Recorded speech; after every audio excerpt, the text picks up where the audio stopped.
Hello అందరికీ welcome to my store YouTube channel. ఈరోజు రామ్ చరణ్ ఫ్యాన్స్కి పెద్ద పండగనండి. ఎందుకంటే ఈరోజు పెద్ది మూవీ ట్రైలర్ రిలీజ్ అయింది. అస్సలు మామూలుగా లేదు. అసలు హానెస్ట్గా చెప్పాలంటే పెద్ది ట్రైలర్ ఓవరాల్ ఒక పవర్ఫుల్ ఇంపాక్ట్ ఇచ్చేసింది. ఇది మాత్రం బాక్స్ ఆఫీస్ని దున్నేసేలాగా ఉంది.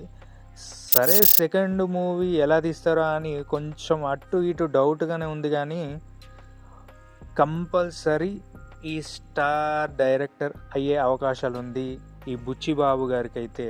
సో మనం ట్రైలర్ రివ్యూలోకి వచ్చేద్దాం.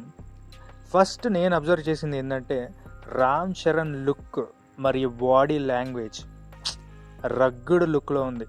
అసలు ఈ స్టోరీ నాకు తెలిసి ముఖ్యంగా విలేజ్ బ్యాక్డ్రాప్లో ఒక స్పోర్ట్స్ డ్రామా సెటప్లో చాలా ఇంటెన్స్ అండ్ రా ఫీల్ అయితే ఇచ్చింది. అండ్ కొన్ని ఎలివేషన్ షార్ట్స్ మరియు ఏఆర్ రెహమాన్ బీజిఎం మాత్రం మొబైల్లో చూస్తే ఇలా ఉందండి. లేకపోతే ఒకటేసారి మనము ఒకసారి ట్రైలర్ కనుక మనం థియేటర్లో రిలీజ్ చేసి చూస్తే కనుక ఆ బీజిఎంకి ఆ ఫీలింగే వేరప్ప. అండ్ ట్రైలర్ చూస్తుంటే కొన్ని సీన్స్లో ఎమోషన్ అండ్ యాక్షన్, స్పోర్ట్స్ మరియు విలేజ్ పాలిటిక్స్ మిక్స్ చేసినట్టు అనిపించింది.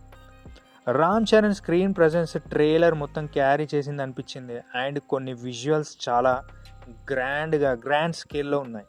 అయితే ట్రైలర్ కట్ కొంచెం ఫాస్ట్గా ఉండడం వల్ల స్టోరీ క్లారిటీ పూర్తిగా తెలియలేదు. కానీ అయినా మన స్టోరీతో ఏం పని ఉంది, కానీ మన స్క్రీన్ ప్రజెన్స్, మన స్టార్ హీరో స్క్రీన్ ప్రజెన్స్ పర్ఫెక్ట్గా ల్యాండ్ అయిందా లేదా అదొక్కటే చాలు. సో కానీ క్యూరియాసిటీ మాత్రం చాలా బాగా క్రియేట్ చేసింది. ఓవరాల్గా చూస్తే కంటెంట్ స్ట్రాంగ్గా ఉంటే పెద్ద డెఫినెట్లీ బిగ్ థియేట్రికల్ ఎక్స్పీరియన్స్ అయ్యే ఛాన్సెస్ ఉన్నాయి.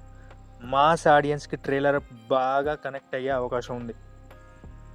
So almost all family audience కూడా కనెక్ట్ అవుతారు కంపల్సరీ. ఎందుకంటే ఇందులో ఎమోషనల్ కూడా మిక్స్ అయ్యి ఉంది కాబట్టి కంపల్సరీ ఫ్యామిలీ ఆడియన్స్ కూడా కంపల్సరీ థియేటర్స్కి వచ్చే అవకాశం ఉంది. So all the best to Ram Charan గారు అండ్ పెద్ది మూవీ టీమ్.